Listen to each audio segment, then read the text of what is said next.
নিয়ে নিলাম আধা কেজি গরুর মাংস। এবার দিয়ে দেব পরিমাণ মতো আদা বাটা। আদা আমি সবসময় ব্লেন্ড করে ডিপ ফ্রিজে রেখে দেই, যেন প্রয়োজন হলে নিয়ে দিয়ে দিতে পারি। এবার আমি দিয়ে দেব পরিমাণ মতো রসুন বাটা। অবশ্যই পরিমাণটা আপনারা আন্দাজ করে দিয়ে নেবেন। এবার দিয়ে দেব পরিমাণ মতো হলুদের গুঁড়ো এবং এরপরে দিয়ে নেব পরিমাণ মতো লাল মরিচের গুঁড়ো। এরপরে দিয়ে দেব পরিমাণ মতো ধনিয়া গুঁড়ো।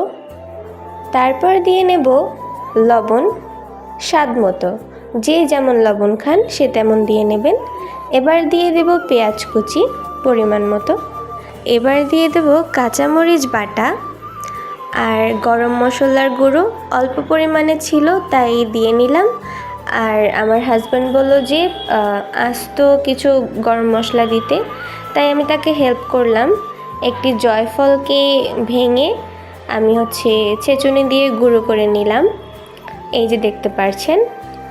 আর এখানে নিয়ে নেব 4-5টা লবঙ্গ, তেজপাতা, দারচিনি এবং 7-8টার মতো এলাচ।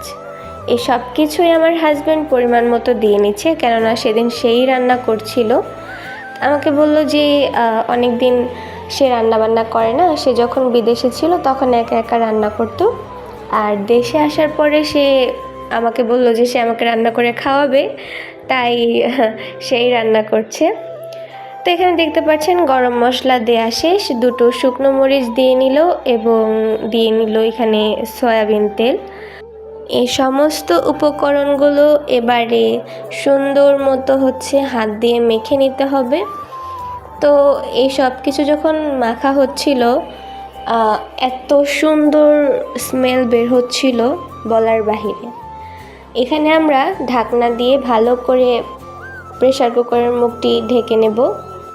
এবার চুলাটি অন করে এখানে 2000 পাওয়ার দিয়ে নিব, 2000 ওয়াটের পাওয়ার, যাতে দ্রুত মাংসটি ভুনা করা হয়ে যায়।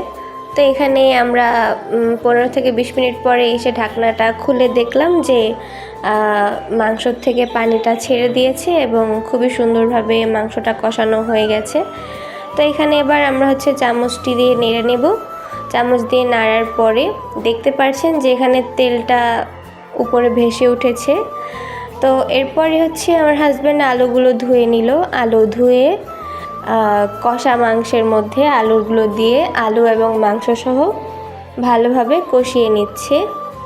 দেখতেই পারছেন যে এখানে কালারটি কত সুন্দর দেখা যাচ্ছে।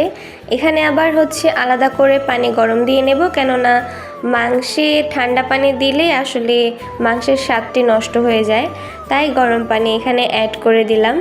তো এখানে দেখতে পাচ্ছেন যে আলু দিয়ে গরুর মাংসটি ভালোই লাগছে দেখতে, খেতেও বেশ মজাদার হয়েছে।